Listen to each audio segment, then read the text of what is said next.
हिमाचल प्रदेश में बनी कांग्रेस की सरकार बार बार प्रदेश में व्यवस्था परिवर्तन की बातें करती है, लेकिन उनके फैसले और बिना तथ्यों की बयानबाजी से कांग्रेस की सरकार एक तमाशा बनकर रह गई है।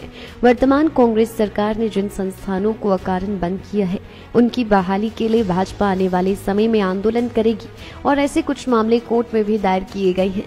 शनिवार को मंडी में एक पत्रकार वार्ता के दौरान कांग्रेस पर जुबानी हमला बोलते हुए पूर्व सीएम व नेता प्रतिपक्ष जयराम ठाकुर ने कहा कि जिस परंपरा और व्यवस्था को बदलने की बात प्रदेश के सीएम सुखविंदर कर रही हैं, वह व्यवस्था पूरे भारत में है और हिमाचल में भी यही परंपरा बीते 50 वर्षों से चली आ रही है।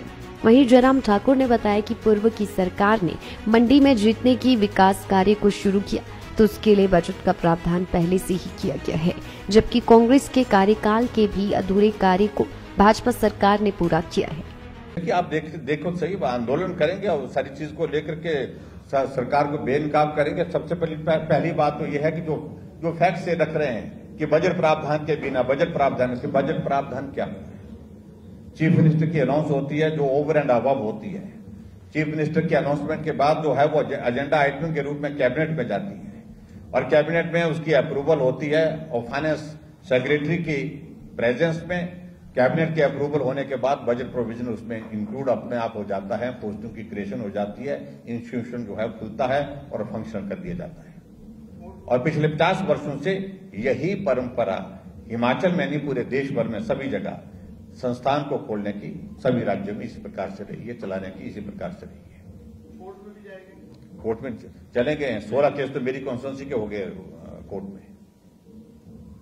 हम कोर्ट में भी कानूनी तौर पर भी इसको लड़ रहे हैं और लेकिन उसके बाद बाकी सारी चीजों को लेकर व्यवस्था परिवर्तन के नाम पर जिस तरह से एक तमाशा किया जा रहा है,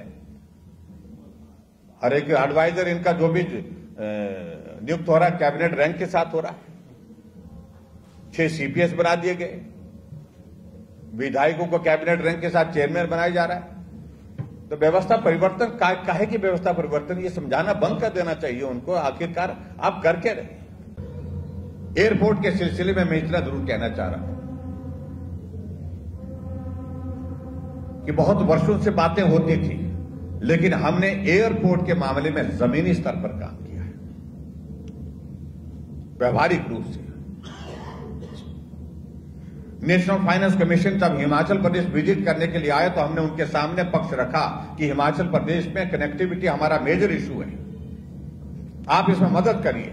कुछ नहीं मांगा हमने सिर्फ 2 एयरपोर्ट, मंडी में न्यू ग्रीनफील्ड एयरपोर्ट और कांगड़ा के हमारे गगल एयरपोर्ट का एक्सपेंशन, ये 2 चीजों को लेकर के हमने कहा जो डूएबल है, जो करनी चाहिए वो करनी चाहिए।